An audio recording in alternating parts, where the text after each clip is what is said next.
press briefing on the evolution of what we usually call migration routes. My name is Fabio Gelli. I'm a senior editor for the Mediendienst Integration. And for those who still don't know us, the Mediendienst Integration is an information service for journalists specializing in the field of migration and asylum. And our mission is to cover current debates by providing data and analysis that go beyond the headlines, so to speak, allowing our journalist colleagues a peek into what we might call the data kitchen, where these debates often have their origin. And one of the main issues currently discussed by media and politics in Europe when it comes to migration is the question of how to manage and control irregular migration to the European Union. And one notion that comes up very often in these discussions is the idea of different migration routes, meaning pathways along which migrants and refugees are displaced or proceed across borders.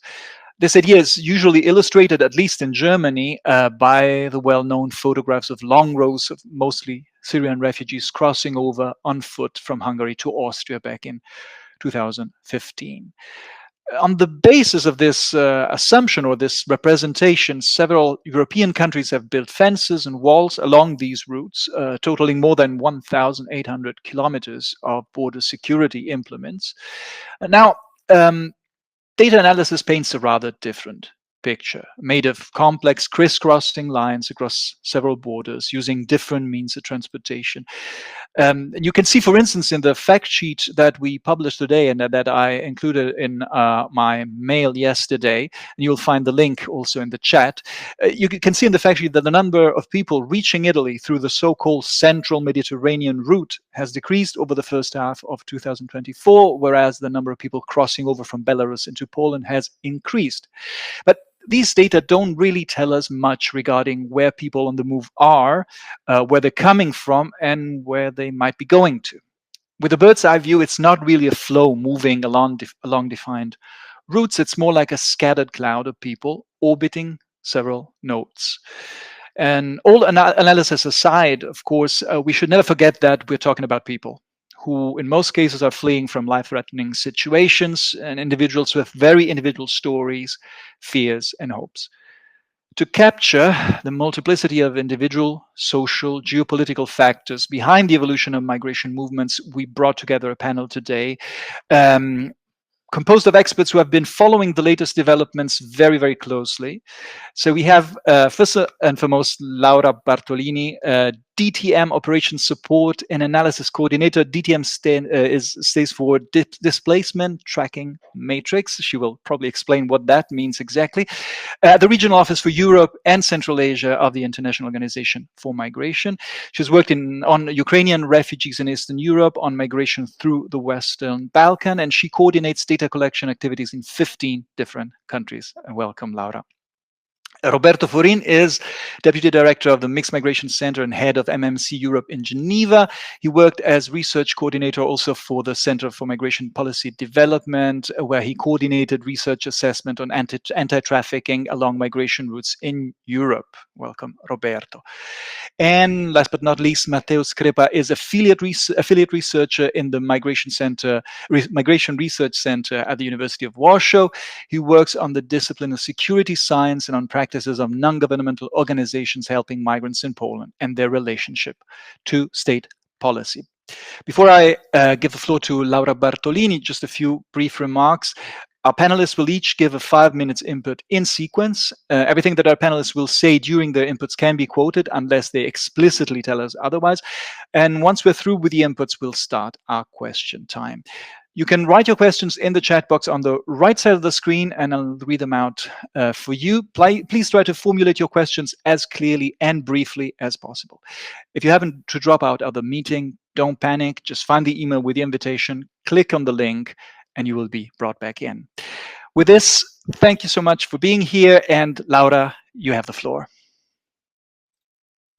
Thank you. Thanks a lot. And thanks a lot for the invitation. Let me just share the screen so that when I speak, something can be seen as well. And please confirm that you are seeing this. Yes, very good. So good morning, everyone. And thanks a lot for the invitation for being here. As was said, I'm Laura Bartolini. I'm based in the regional office for IOM in Vienna, and I'm with IOM since 2016. The regional office now supports a very wide region that encompasses the European Union, Southern East Europe, Western Balkan, Caucasus, and Central Asia.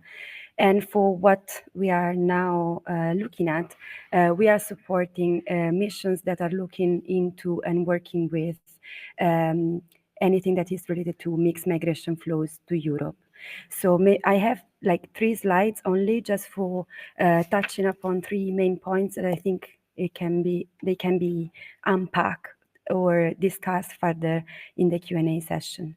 So first, maybe as a way of introduction, this is the map and the most recent updates from 6 EU Mediterranean countries and what they report to have in terms of arrivals by sea and by land.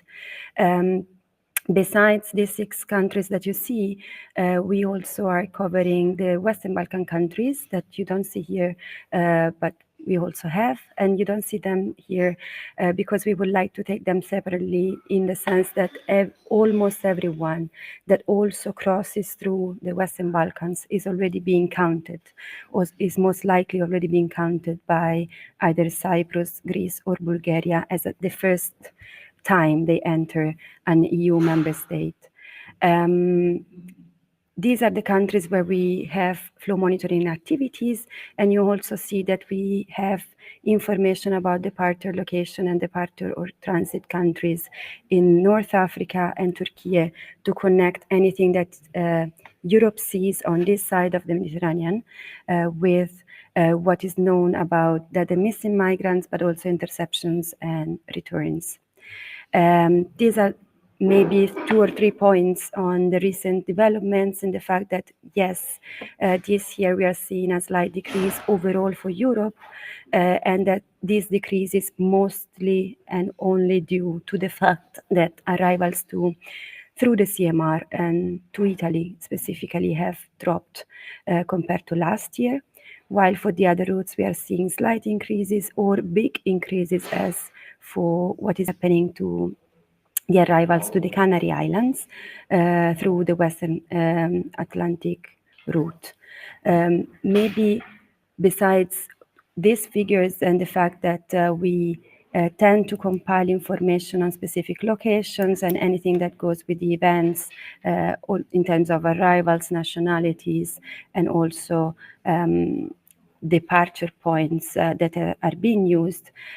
What the second point I want to make is that we try to combine administrative and arrival data to Europe with systematic deployment of surveys. So IOM and Displacement Tachymetric DTM tool for IOM has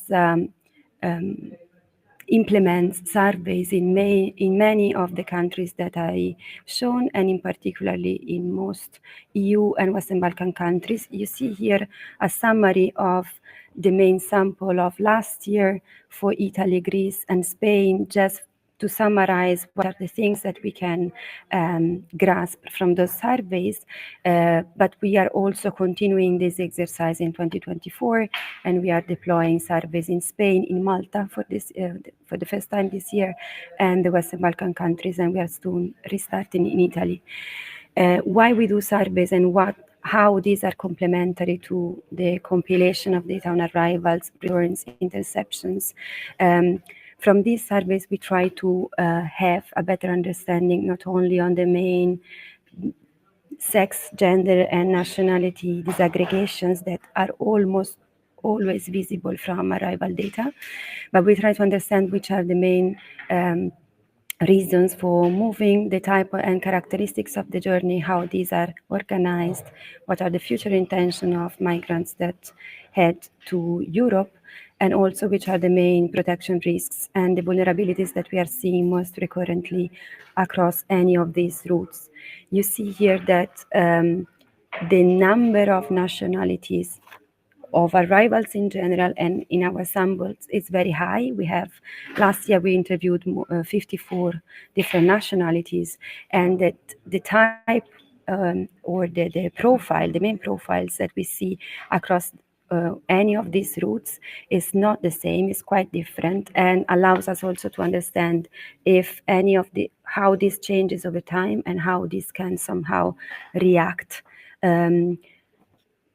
to any of the policy and movements that are happening in the North African countries of main departure to cross the Mediterranean and the Western Atlantic, but also anything that changes in terms of motivations and main drivers of migration and international migration towards Europe. Also, maybe this is just for you to see, this is one of the maps that is included in the report that I've mentioned, and I will share the link soon, and I can share the presentation as well.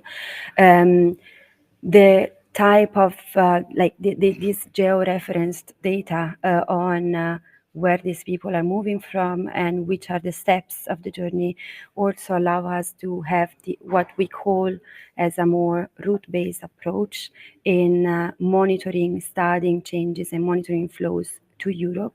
Also to have to consider and connect data information and programming actions that IOM is deploying in origin, transit, and destination countries. These are the most represented countries last year for the entire arrivals to Europe, but to some extent also apply to 2024. Last thing I want to say, and then I give you the floor to the next speaker, is that you may find most of the things I've said and many different tools and some standalone products and reports, but also interactive visualizations on the DTM portal, which has a dedicated section on Europe and arrivals to Europe. And I'm very happy to reply to any questions you may have on any of the routes or specific countries that you are maybe most interested to. Thank you. Thank you so much, Laura, for the introduction. The link, we will provide also the link in the chat. So you mentioned the fact that you are trying to cover a very, very, very large area, and one of I think the main challenges in this situation is to exactly understand what are the intentions of people on the move, where they are at a certain moment. And I think Roberto will give us a few insights of how the Mixed Migration Center works in this field. So getting in touch with migrants on the move and trying to document their whole journey over also a longer period of time in order to understand how these intentions translate into actual movement. Roberto, the floor is yours.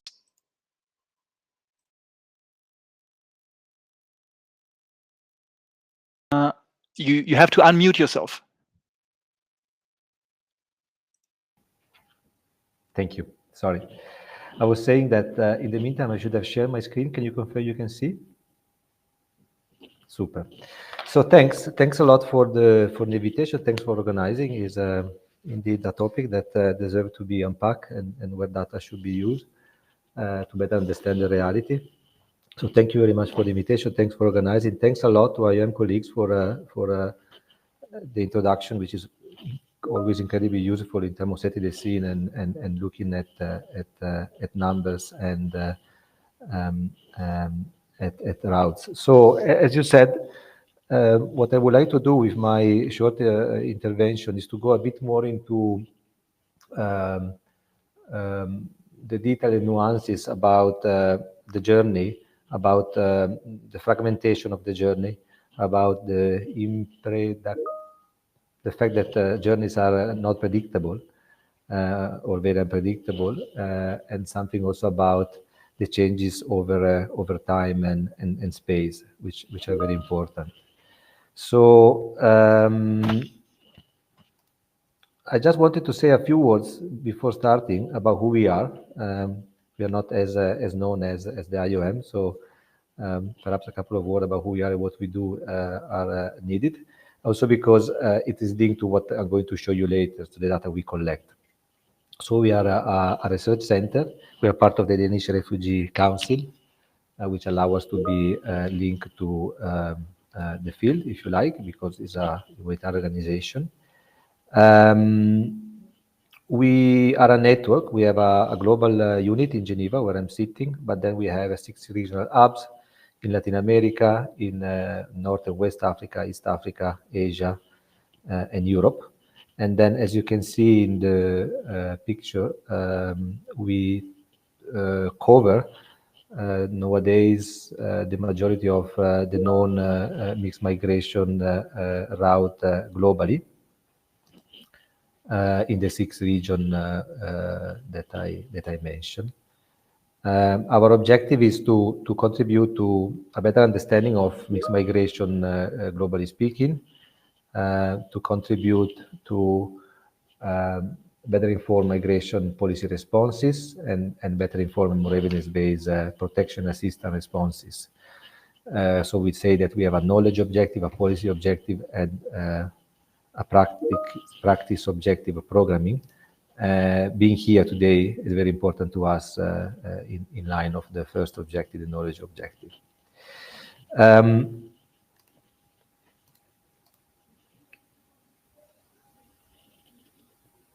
We put production and evidence-based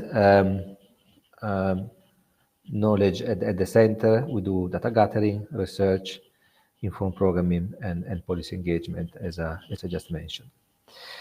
Amongst our 2 main activity flagship, we have the Forin data collection initiative, which is an initiative whereby we collect directly information through a survey which is comparable with enumerator position in key nodes along mixed migration route globally, as I just said, so in the 6 regions that I showed you earlier. The survey is the same across, so it's comparable and can be used for comparative analysis.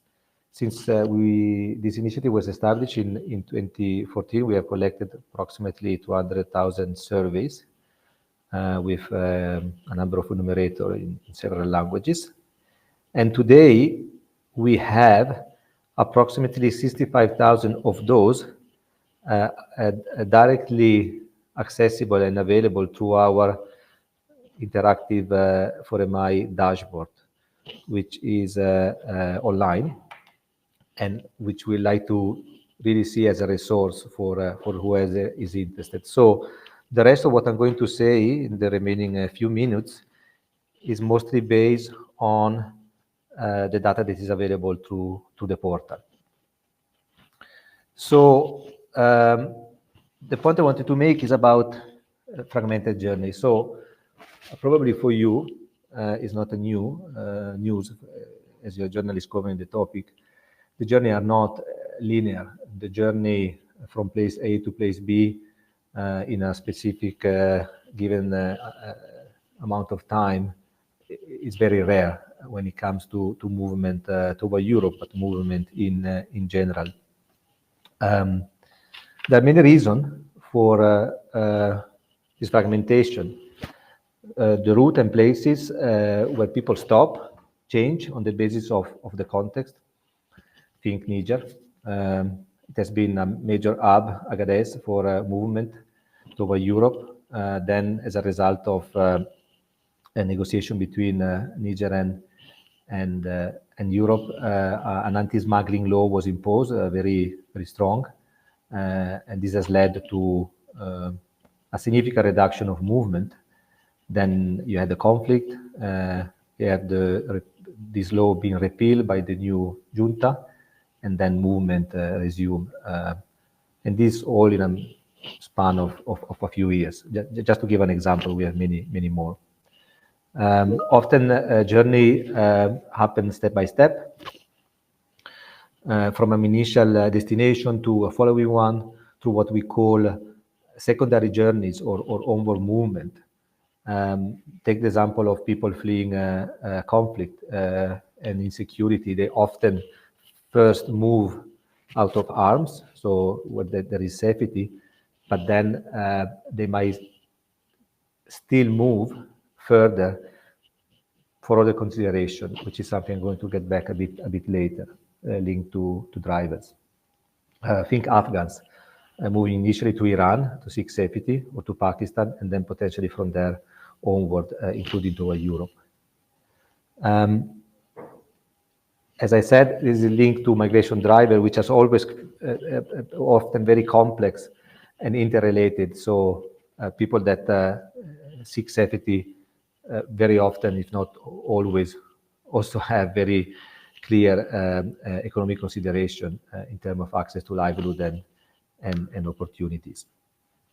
There are linked with the way people finance their journey, which make the journey very often very fragmented and scattered, and decision making.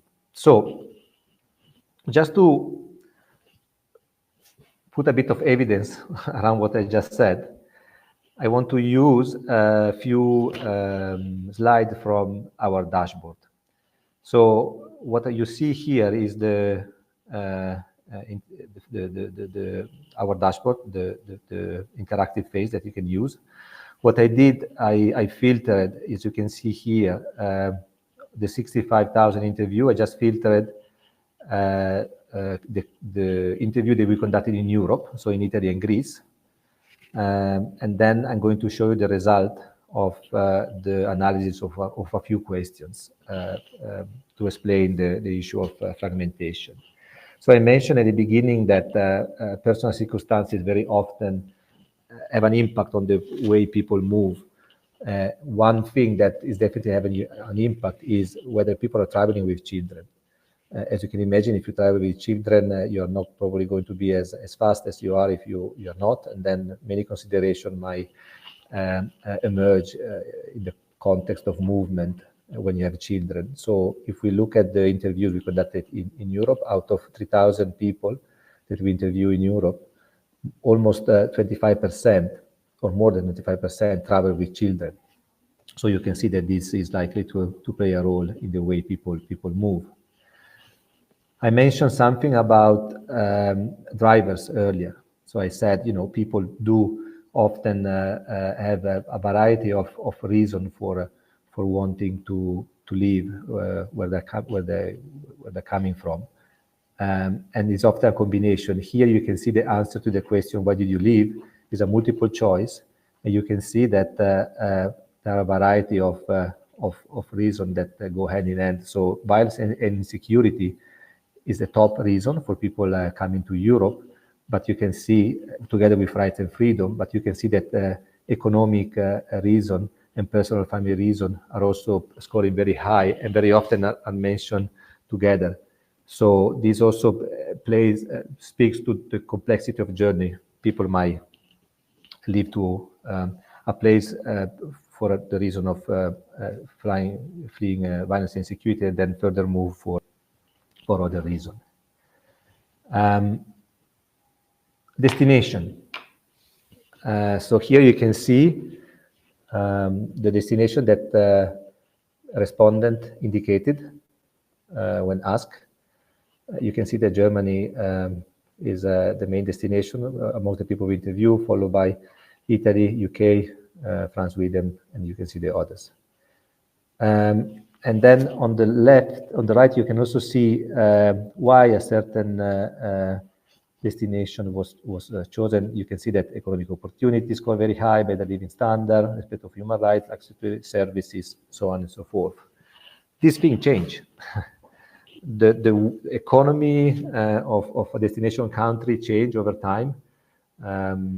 Access to services might change. Attitude toward migration might change.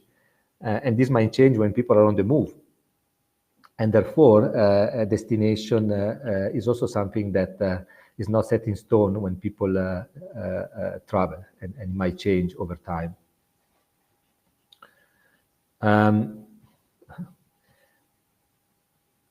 The experience while people are on the move does change the plan. You can see here two slides. The one we asked what kind of danger people perceive while on the move over Europe.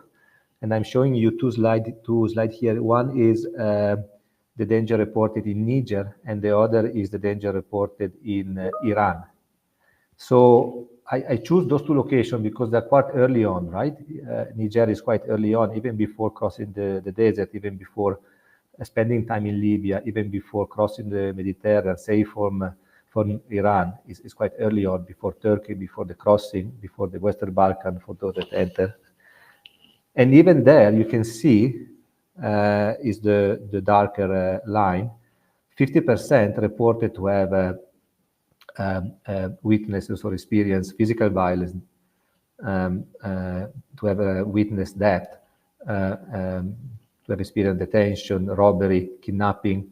So, and you can see also the same for Iran in the other slide below. These have an impact. People that might have left their home with the intention of going somewhere, traveling in a certain manner, the moment they experience all this violation might be impacted physically, psychologically, financially, and these have an impact on their journey, on what they can do and they want to do. Use of smugglers. Here you can see that we ask people whether they use smugglers, and we ask whether they use it for several different parts of the journey, only one for the full journey, or they didn't use it. First, you can see that 93% of the people we interview in Europe use smugglers. So you can see how much smuggler use is prevalent. And you can also see that 51% use it for different part of the journey. And this also speaks about the fragmentation of journey. People travel to cross a border with a smuggler and they stop, and then they take another smuggler for another part of the journey, and something might go wrong in one and well in the other. Prices might change, and so all this make the journey much more complicated.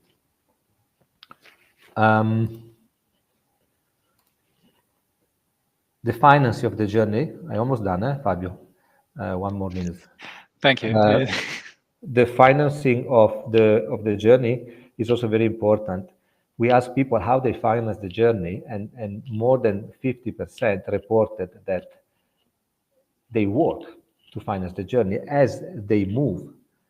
And this is by definition something that speaks about journey being unpredictable, because people stop in a place, work until they made enough money, and then they continue.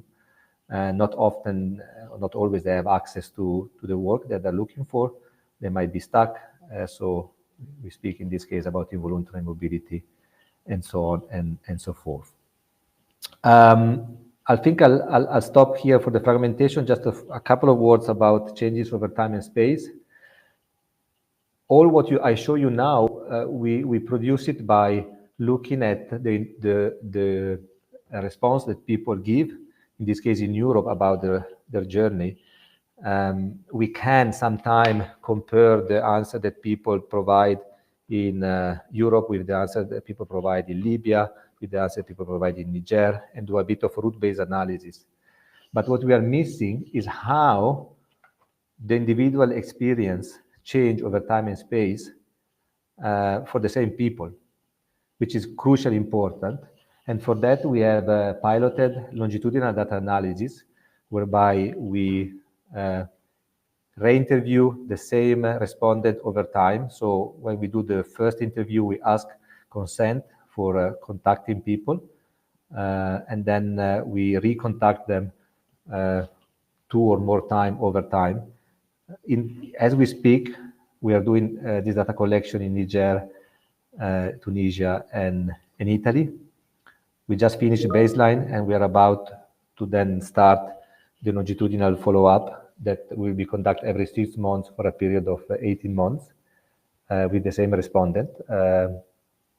And we are very much looking forward to analyze the result, because we think that will give us a proper sense of how all these changes happen over time and space at the individual level. So I'm very much looking forward to have that to be shared with you soon. Thank you.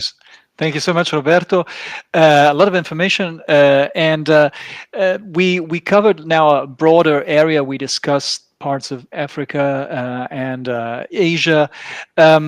For German journalists, for German media at the moment, one of the main issues that has risen over the last few weeks is the question of what is going on our eastern border, because we see an increase, pronounced increase, not comparable with 2021, but a strong increase in the number of people crossing over from Belarus into Poland. And this is an interesting example because, of course, we are confronted with what some people call an instrumentalization of migration, but at the same time, it's a different new route, a route that we didn't have before 2021. And so Mateusz Krępa will tell us a little more about how this has been developing over the last few weeks. Thank you for being here, Mateusz. Good morning, everyone. Thank you for invitation. So in this short presentation, I will try to give you the overview of the situation, but also on how we research this crisis, because we have some knowledge, but we still do not know many things about this. So I think it will be helpful for you also to formulate the questions. So as you of course know, the crisis was triggered by the Belarus, and it was some kind of revenge after the EU sanctions imposed after the forged elections in 2020. But of course, the response of Polish, but also Latvian and Lithuanian government aggravated the situation in terms of the humanitarian situation of the border. So it means that the people who were pushed by the Belarusians to Poland, Latvia, and Lithuania, then they were and they are still being returned to Belarus. And the situation is evolving somehow. If you maybe watch the movie of Agnieszka Holland, Green Border, the situation in the film was focused on the initial period, so the time when the information about the situation was not widely spread among migrants, but also when the fence was not existing yet. So it shows, for example, an old lady with very huge luggage going through the forest. So in the beginning, really, we observed that people don't know what they need to expect, how the situation really looks like, and they were totally unprepared to the conditions in the forest, to the winter time, etc. After some time, the situation changed, and also the demographic composition of migrants changed. So now there are not so many families with children, there are not so many old people. So if you hear that they are mostly young men, yes, this is true. They are mostly young men because people know that the situation is difficult, and for people with disabilities, for example, it would be not really possible to survive in such a condition. However, sometimes also happen, for example, women, pregnant women, yes. So we see that people still are very desperate, and also that they know that still the route through the forest is more safe than the route through the sea. So this is something quite obvious, I think. And then after the elections in 2023 and the formation of new government in December, there was some hope that the situation would change considerably.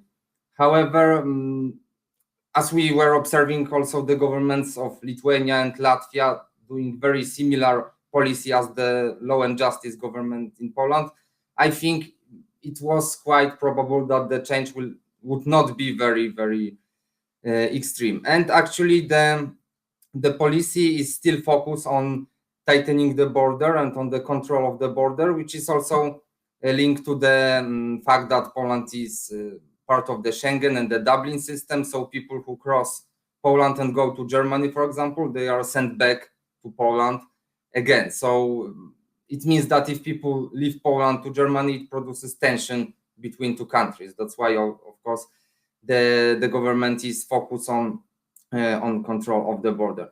However, some humanitarian effort was done by the government, and now, you know, it's like the activists, they say that migrants declare the will to apply for asylum, then they go with border guard to their post and they change their mind. They sign the paper that they refuse claiming asylum, but no one really knows why it happened and how it happened. So this is something which we are not able to verify. We are also not able to verify how the pushbacks really look like because we are not there. And now the zone, no-go zone, is still back within 200 meters from the borderline. So it's not possible to observe the situation. However, there are some efforts to monitor the situation. For example, there is the initiative We Are Monitoring. You can find their website, and they provide data, the statistics based on the information from the activists and based on the testimonies of migrants. So we have some idea how many people asked for help, what was the demographic composition. However, we don't know the most important thing, so how many people are there, because the official data are, even if they say about pushbacks, that returning people to Belarus, they say about cases, the same as border crossings. So we know the cases, but we don't know the people number, because one person can be pushed back several times. So it means that if we, for example, we had once the number of 50,000 pushbacks, so it's huge number. But actually, if we know that some people were pushed back even 10 times, it can mean that they were like 5,000 people or 10,000 people. No one knows. So this is very difficult. But yeah, there are at least there are numbers on people who asked for help and that were provided assistance by the activists. So if you are interested in more details, I will be very glad to answer all your questions. Thank you, Mateusz. I read that